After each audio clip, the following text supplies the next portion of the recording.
یہ جو لوگ کہتے ہیں نا اچانک سے، جن کو بہت محبت، پہلے بہت محبت کے دعوے کر رہے ہوتے ہیں، پھر اچانک سے ان کو یہ پتہ نہیں کوئی جوش چڑھتا ہے، تو وہ اچانک کہتے ہیں ہمیں محبت سے نفرت ہو گئی ہے، اور یہ ہے اور وہ ہے، محبت یوں ہے، محبت یوں ہے. تو بیسیکلی وہ محبت سے نفرت نہیں ہوئی تھی، انہیں نفرت آپ سے ہوئی ہوتی ہے. ٹھیک ہے نا؟ کیوں؟ کیونکہ ان کی زندگی میں آپ کی جگہ کوئی دوسرا آ چکا ہوتا ہے، اور آپ کو یہ کہہ نہیں سکتے ڈائریکٹلی کہ بھائی اب جاؤ، ہمیں کوئی دوسرا آ گیا ہے پسند، اب آپ کی ضرورت ہمیں نہیں رہی.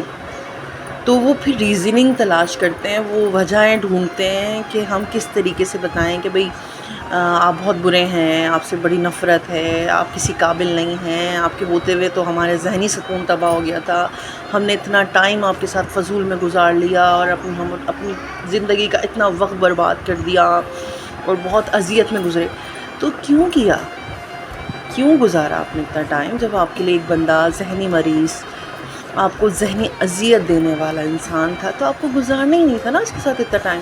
آپ نے تو اسی ٹائم فوراً کے فوراً ڈیسیجن لینا تھا اور اسے ختم کر دینا تھا. نہیں، ایکچولی پرابلم یہ تھا کہ وہ سب کچھ سیٹ تھا، سب کچھ اچھا تھا، لیکن کیا ہے کہ جو چیزیں، جو ریکوائرمنٹس آپ ان کی پوری نہیں کر پا رہے تھے، انہیں کہیں اور سے جیسے ہی ملیں، انہوں نے کہا چلو ٹھیک ہے بھائی، اب یہ والا بندہ ٹھیک ہے.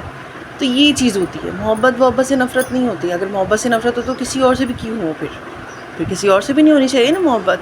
تو بیسیکلی ہمیں انسان سے نفرت ہوتی ہے، ہمیں محبت سے نفرت نہیں ہوتی. تو جملوں کو تھوڑا سا کریکٹ کریں، اور جو ہے نا جملوں کی کریکشن کر کے یہ بولیں کہ ہمیں آپ سے نفرت ہے، ہمیں فلانا سے نفرت ہے، ہمیں اس سے نفرت ہے، ہمیں اس سے نفرت ہے. محبت کو بیچ میں نہیں لائیں. محبت تو آپ کو دوسرے سے بھی ہو جاتی ہے. یہ دنیا ہے، بہت قریب سے سمجھا ہے میں نے دنیا کو.